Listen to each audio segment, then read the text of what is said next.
Hello, and welcome to the Distillery. I'm your host, Harry Lee Shanglun, and this is the very first episode that I am not wearing a grey t-shirt because I forgot my uniform, having just come off a free play talk with Johnny Hopkins about bouldering and game design. You can check out the talk. It's called Getting Over It, Game Design in Bouldering at the free play website, freeplay.net.au. I hope you check it out, but stay tuned today because we have special guest with us, Varun Venkatesh. Hey, Varun, how are you doing? Good, thanks. How are you doing, Harry? I am doing very well. Varun, you're a research scientist originally from New Zealand. You work in a whole host of different things, but your primary research is in cell signaling in human diseases. But you're also interested in like comp-sci and having interesting hobbies and becoming a very well-rounded person. So I guess just to start us off, how did you get to where you are now? So I guess I'm trying to think of where the right starting point is. Maybe like in my undergrad. So I was born in Wellington, New Zealand, and I did my undergrad at Victoria University, purely because I didn't know what I wanted to do with my life. I wanted to be a doctor, and I, like all good Indian children, want to be. And then I decided that I couldn't really become that. I didn't think I was good enough to be that doctor. So I chose to do a science degree and see where that went. And basically in my third year, I still didn't know what I was doing, and I decided to do a master's degree, a part one master's, which is some coursework and a little bit of research. And for the first time in my life, I realized I'd found something that was just perfect for me. I don't know if you've ever had it where you just want to get up, you want the night to be over so quickly that you can go to work the next day. Like, was the level of love I had for that, for science, and still do to some aspect. But and so that basically set me down a track of science, and that led me down doing a honors and then a PhD, and then coming over here after a little bit of work in New Zealand to further pursue research in Melbourne, which is a very high quality place for research. And what's your research actually about? Here or whereabouts? Oh, sorry. Yeah. So, I mean, what are you doing at this point in time? But also maybe broadly, like, what has your research been about? What are you interested in? And what were the things that actually got you up in the morning going, yeah, this is so exciting? So broadly, I always characterize myself as a cell signaling biologist, but to most biologists, I think that would be a bit of an obvious thing because all we study is effectively what cells say to each other and what they say within themselves. But basically, I've always studied some sort of cell signaling in my life. So when I started my PhD, I was researching this brain cancer called glioblastoma. And I was researching this unique signaling system within the cancer that I thought would have some role to do with how it grew. And if I was able to prove that it was important in the growth of glioblastoma, it could be a treatable target. And then from there, I went on to working on addiction. So you're familiar with the drug compound in SSRI, selective serotonin reuptake inhibitor. So I worked on the actual target of that drug, and I was studying that in a model. And then I worked on some unique DNA compounds, test screening kind of compounds. That was like a real short period of my time. And then I came here and I started working on two projects. One is a project about obesity. So what we know is that testosterone can reduce fat mass in people. And we know that obesity can cause a lot of problems in terms of comorbidities. You can often have like diabetes associated with it and things like that. And so when I'm looking at testosterone and how it reduces fat mass, there's clearly a mechanism that we don't fully understand. And so by teasing out and understanding that mechanism, how the cell sees testosterone touch it, and the cell does something to reduce fat mass, that process could be possibly a targetable treatment therapies for people who have resistant obesity or something like that. And the other project I work on, which is more my PhD student that I work with project, is about transgender bone health. So when you're transitioning from, I believe it's male to female, and you're going on to cross-hormone therapy, we want to know what the effect is on your bone health to ensure that when you're transitioning, you do have strong bones and you don't suffer from something like osteoporosis, let's say. Yeah, and I think that's a fair description of what I've done so far in a very quick nutshell. That is an incredibly well expressed.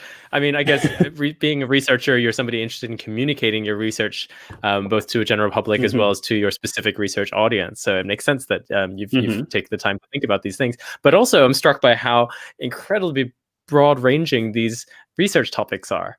And the ways in which they touch upon like aspects of society, right? Just like addiction, cancer, obesity, transgender health, and like those are things that are wrapped up in social issues. Is that something that attracts you directly to those research topics? Yeah, I have to. To me, it's kind of funny. I don't really care about the actual nitty gritty of the science that I do. As in, like, to make it clear, maybe like a good example is I wouldn't care if I worked on a Honda or like a Tesla or any type of car. All I care about is I'm working on cars. And in this situation, in terms of science, all I care about is that I'm working on meaningful outputs to human beings. Like, to me, it's critically important that the work we do benefits humankind. Otherwise, there's no real point of doing it, if that makes sense. Like, it sounds like very like single track minded, I guess. But yeah, I think it's really important to benefit humans. Otherwise, like, there's no need. I don't think it sounds single track mind. I think it sounds like a very well informed value system. And my next question maybe is a bit big, but like, how did you arrive at this value system? How did I arrive at this? I think I always love helping people, as cheesy as it sounds. Like, I think I like to know that what I'm going to do is going to make some difference, no matter how small. And that translates to everything I do in science. So, for example, like, I think science communication is excellent, but I don't think I'm particularly, I think there's better science communicators out there. There's so many good ones. And for me, what really matters is actually teaching, specifically just teaching students and mentoring, because that one-to-one connection is really important. And that's the same thing, right? You're nurturing and you're trying to grow this person to being the best version of themselves. And that gives me just the best feeling in the world. And that translates to my science as well. So I care about just doing the best I can to help people through this thing that I'm doing in front of me. Like, does that answer your question? Yeah, absolutely. I think that speaks again to your human interest in all of these topics. And for those that say that science should butt out of politics, or that like science is you can see where I'm going with this leading question. Yeah. Like, what are your thoughts on the role of the scientist, or at least your role in the political sphere? Or it's actually such a good question. I feel like we could do an entire podcast regarding this, but and considering the COVID thing as well, like that's brought this really out into the spotlight. And I think honestly, scientists have done a poor job in the past of communicating, and now we're doing a much better job, and I'm really happy with that. And that's coincided, I think, with the advent of social media. Like, for example, I don't know if you follow Peter Doherty, the Nobel Prize winner. I was on a panel. I was hosting a panel with him about 4 weeks ago, a month ago. About pandemic, about living in a pandemic with Arts House.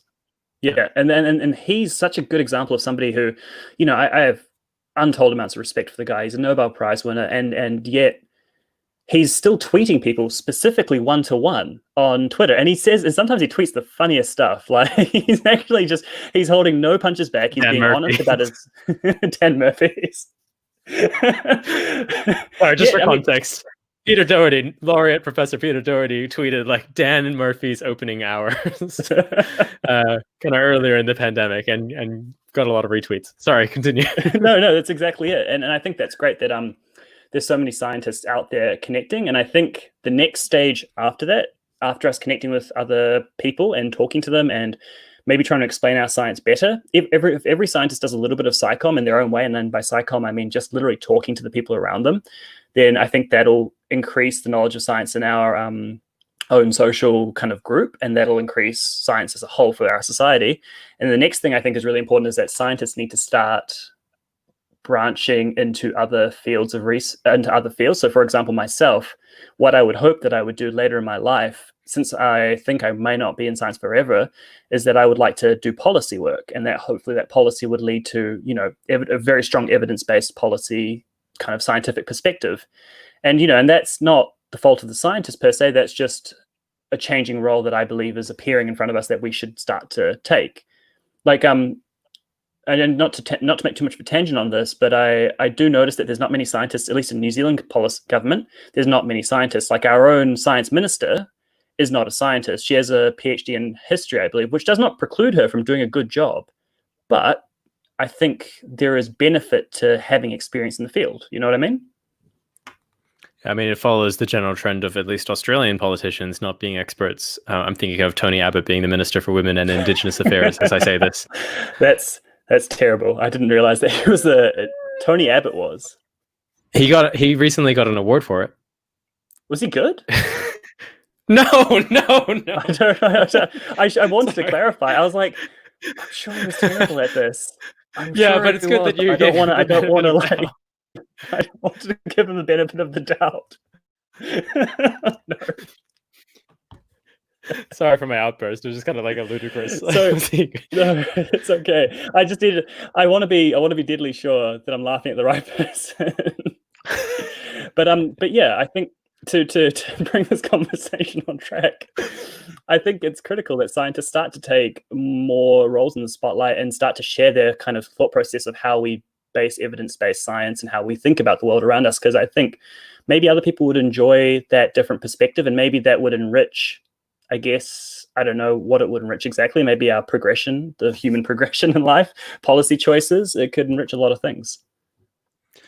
Okay, I had a question, but now I want to know this progression thing, because what does that imply about the end goal? So, you've expressed your value to be helping people. Now you're saying progression as humankind implies some sort of grand vision of where society should be going. Okay, so let's go with something really simple here in my eyes. So in my eyes, if you look at, and this is transgender health because I've just been reading about it because my PhD student gave me her introduction and I read that. So I'm only bringing this up because it's like obvious data in my head. The health outcomes for transgender people are incredibly poor. They are not equivalent to general population. And that's unacceptable, right? There's this population of people that absolutely should be getting the equivalent amount of health care. And this isn't just transgender people. This is Indigenous people. This is multiple groups of people. But for this example, transgender people. And to me, the evidence suggests that you need to do something about that. And there's all these papers that show that it's really important to do something about it. And yet we still quibble about the most inane things in terms of funding that kind of stuff. It's just such a logical, scientifically and I'm sure you don't have to have a PhD to know that the evidence is there and that you need to do something about it. But I feel like if there's more of an infiltration of people that believed in just, you read the science, you understand the science, then you execute on that, I think it would make people's lives better. For example, in this case, the transgender community would benefit from better healthcare, or not even better, the appropriate healthcare that they deserve as human beings, And I mean, like, this kind of worldview is predicated on the idea that the science will lead to a clear policy change, which implies that current policy is not based on evidence. I wouldn't say so. Do you think, I mean, obviously we can't be broad spectrum about everything, but do you think the policy we have accurately reflects the science necessarily? I think I'm more interested in the idea that, like, for a lot of issues, the science doesn't actually tell you what the policy should be. It only tells you what the kind of data, and then that data has to be valorized. So, like, for a lot of people who don't even acknowledge trans rights or like trans people as equal, then it fits their worldview to not provide political action. It's not contradictory. That makes sense. So I guess there's importance to having creative policy making beyond the data as well. That's kind of what you're saying? Like, that's important. Yeah, I guess that's my approach to it. That, like, science doesn't have some sort of apolitical magical neutrality. That it is just as culturally constructed in the way that we perform it and the way that we think about it. I can't remember the name, like Freya Band versus Popper, right? Like, whether science is one institution or whether it is actually mired in the complex structures of the systems that we're all entrenched in already. Anyway, that's I'm supposed to be interviewing you. Prior to us going live, Varun and I had a really great, freewheeling conversation.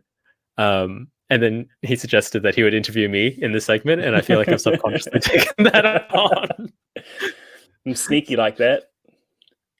All right, to turn the tables back to you. Okay. I want to pick up something you said really early on as an Sure. offhand comment, which is that you were being a good Indian boy pursuing medicine, and you also said that you didn't feel good enough. So Yeah. half it as a cheeky challenge, but also just to like explore what that looks like and feels like. hmm How was that for you, and how did you change your perspective? In terms of the expectations that were upon me, or in terms of my thought that I couldn't do something?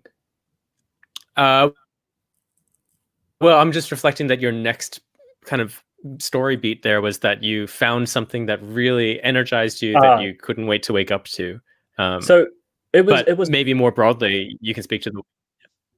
I mean, I'll talk about how maybe the that transition between not knowing what I was doing and not being sure about medicine and being unsure about being able to do medicine to how I fell into science, and maybe that'll kind of catalyze the conversation.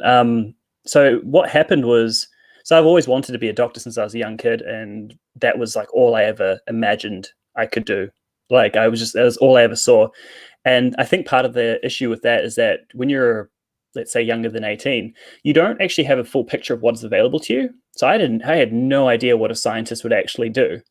And as I started to go through my honors degree, I started to realize that maybe I wasn't cut out for medicine, not because I wasn't good enough. Because I probably, in retrospect, I think maybe if I tried really, really hard, I could have possibly done it. But actually, I realized that I wasn't particularly emotionally suited. Like the stress of it is just immense. Like I have friends who are doctors, and I can't praise them enough for being so level-headed in the face of such difficult choices. And I had to do we participated in an autopsy in one of the years of my honors project. So this is a class, and so I went in there and I assisted with this autopsy project, and I had to help the doctor on call do the autopsy, and that was the moment where I realized, I was like, no, this is not, I cannot have this. This cannot be me, because I realized I can't have that responsibility in my life. Like I'm barely able to hold it together for myself, let alone take responsibility for, this was an older woman who'd passed, and I just looked at her face, and I couldn't stop looking at her face, and I was like, this is too much. Like, and that was the moment where I was like, yeah, you're probably. And at the same time I was doing science, and I was like, this is super fun, because I was starting to like, I liken it often to video games. It's like you're picking up skills, and that's a very natural love of video games, you know, like the traditional kind of games, like what's that game called, Skyrim, where you're like, or like, you know, where you're collecting up whatever you want, you're learning a new skill, you're upgrading your skills, you're getting better. That was what science felt like to me. It was like leveling up, and that was really pleasurable. I got to teach. Found my love for teaching in that first year, and that was incredibly pleasurable. I was on my own time, and I suddenly realized that when I'm on my own time and I'm given a task, I'm much better suited to that kind of learning than I am my previous 3 years of undergrad, where I was like a B student, and suddenly I went into like postgrad and I was like an A student, an A+ student, and I was just like blown away by like suddenly, like, you know, it actualized a lot of things for me. I was like, I thought I was an idiot because I was doing, you know, that traditional kind of that comparison. You can't ask a monkey to swim or something like that, or you can't ask a fish to climb a tree, and they'll think they're stupid, sort of thing. I've obviously Yeah. butchered it, but the sentiment is there, and I think No, that was that's me. correct. Yeah. That was me for like 3 years. I didn't think I was academically inclined. It just turns out I'm not built to learn in that academic environment. And so those are the kind of things that Or that catalyzed me the to academic realize. environment is too rigid a structure for you. Like to flip it, Yeah, it's not necessarily you, that's right? actually Yeah. that's a far better description of it. Yeah, completely. And now that I got to teach to a pretty high level at my old university, like I was a lecturer for a couple of years, to like 300, 400 kids. It was really helpful it just affirmed me. Every stage of being a scientist just affirmed me to where I was. And that's what basically made me happy, was that like I was fitting into it. I was fitting into it, and I just felt great, you know? And what are the qualities that I mean, based on the feelings that you were having and the fact that you were excelling at research, what are the qualities that we should be seeing more of in scientists and researchers? What are the qualities Ooh, that make for a good researcher? I don't know. I don't know if I'm qualified to deem what makes a good researcher. I Yeah, think you absolutely are.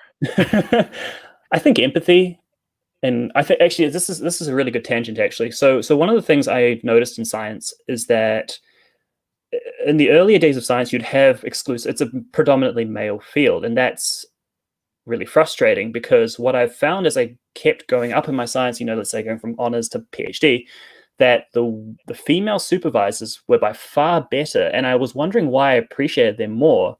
And I realized it's because they show, and this is not a generalization to say all men are not capable of this, but it's just to say that I noticed that the females in my life, I looked up to them more because they were stronger, they were more empathetic, they were more kind. And these are suddenly these I realized at some point during my PhD, I was like, this is what I need to embody, was things like, just being genuinely caring about the development of people around you, about understanding that science isn't this what it used to be was a sort of rat race almost, where you're just like, you need to publish, you need to focus, you need to work 15-hour days, whatever. And now I realized I wanted to be this other sort of scientist that was highly empathetic, highly caring, thoughtful about what they were doing, about the actions that they would take. If you're working with animals, you need to be highly, highly empathetic to those creatures because they're giving their lives to your science, and your science, it damn well better translate into something meaningful. Otherwise, you should not be doing those experiments, irrespective of like what they are. It's just having empathy, I think, is the most critical thing in being a scientist, because from that, everything else stems, I think. And then things like creativity is really cool. So like, I advocate to PhD students that have come after me, master students that have come after me, that they should have a creative hobby, because having that outlet to practice your creativity means that when you come to science, you think in different ways. You don't think in a rigid structure. And so you can design cooler experiments, or you can draw from other fields of knowledge within science to inform your hypotheses better, something like that.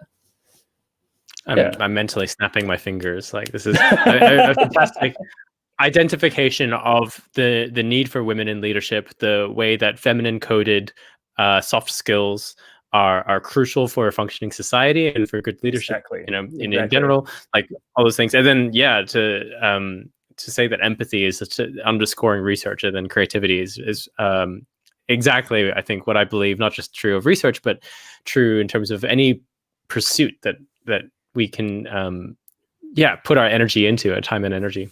I think it's important.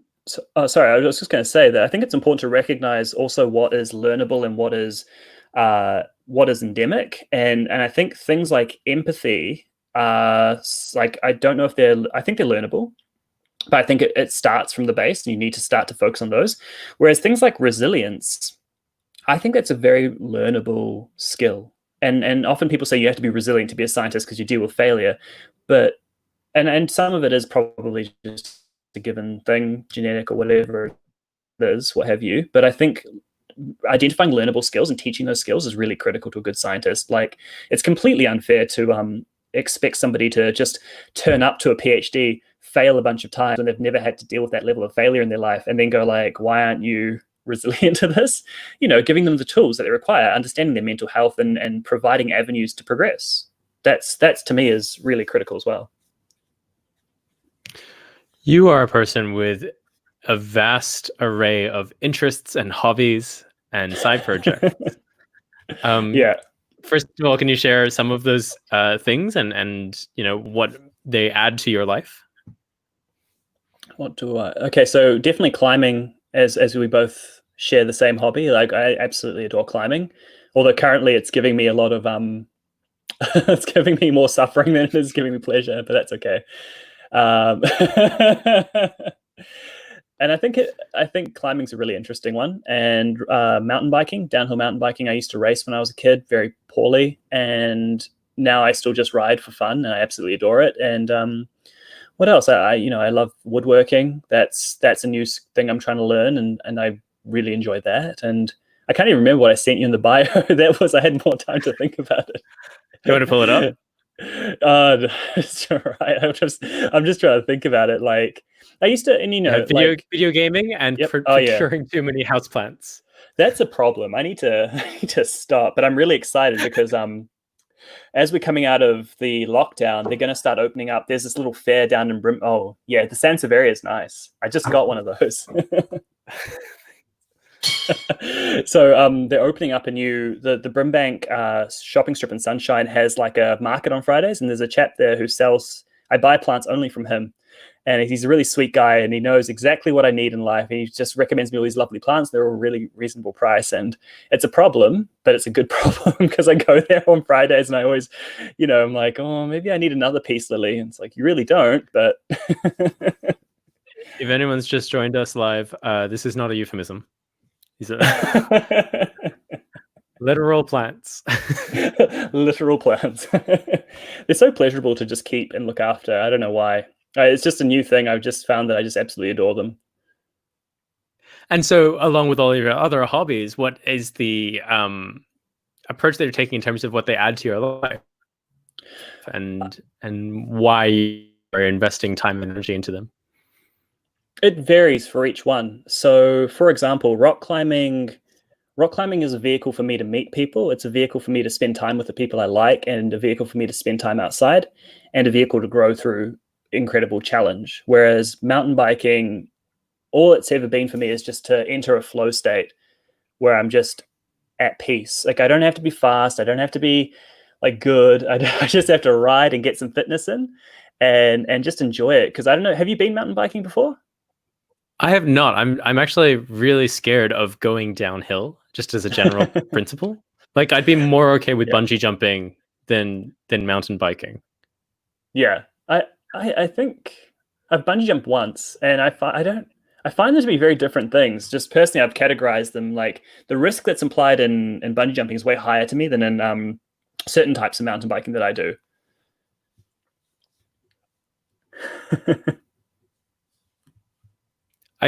Sorry, my internet just stuttering just then. That's okay. You said the risk of bungee jumping is much higher than mountain biking, which actually blows my mind a little bit, because I see it as totally the opposite way around. But maybe that's about like perceived risk, where in bungee jumping you have no control over it, no agency, so you just have to like take it on trust. Whereas in mountain biking, like it's on you, or it's on me, right? And like I will almost certainly stuff it up, and then I'll just be You're so self-deprecating. You'll be fine at it. You're already clearly an athlete. I think you have the base level of like ability to do it. But I think risk is risk is the most subjectively very interesting topic. I've been reading a lot about it because, as I alluded to when I talked about rock climbing, it hasn't been giving me as much joy in my life recently, and that's been interesting because part of it is me wrestling with risks that I take when I rock climb. So I used to trad climb a little bit back in New Zealand. I had a trad rack and I would do it. And at a point I got really, really terrified of the risks. Like, I got terrified of the idea of like ripping gear. Like, I mean, I'd never taken bad falls on my gear at all. Like, I just sat on it but I still couldn't deal with that risk. So, and yet right. And trad climbing, you're actually like screwing into the rock, right? As opposed to there being predefined holes. Exactly. So you're finding constrictions in the rock, and you're placing pieces of metal that can deform to different shapes, and you're putting them into the rock. The simplest one, let's say, is a nut, and you just put that big chunk of metal into a constriction, tug it, and then if you fall on it, it shouldn't pull out, theoretically. And so you're saying that you were starting to kind of assess your relationship to the risk of trad climbing and say, this is creating fear, this is creating negative feelings. Negative feelings, and at the end of the day, I just want to clip bowls. I just want to go outside with people, and climbing on lead is scary enough in some situations for me, and I couldn't. And I was just like, why am I trad climbing? This is like a level up from sport climbing. And I wasn't even sport climbing enough. And I was just like, why am I trad climbing? I can't deal with this risk. But then I moved to Victoria, where unfortunately we don't have a lot of sport climbing. We do have some, but a lot of it's closed down due to the whole thing that's going on in the Grampians. And otherwise there's not that much bolted climbing here. I mean, it's predominantly trad climbing. And so now I have to reacquaint myself possibly. And just to clarify, when you say the whole thing with the Grampians, that's notions of protected areas that belong to the traditional owners. Is that right? Exactly right. So the Parks Victoria, as I am understanding it, so this is from what I've read on like super certain forums and things like that, that basically there are indigenous areas that are close to or right in climbing areas.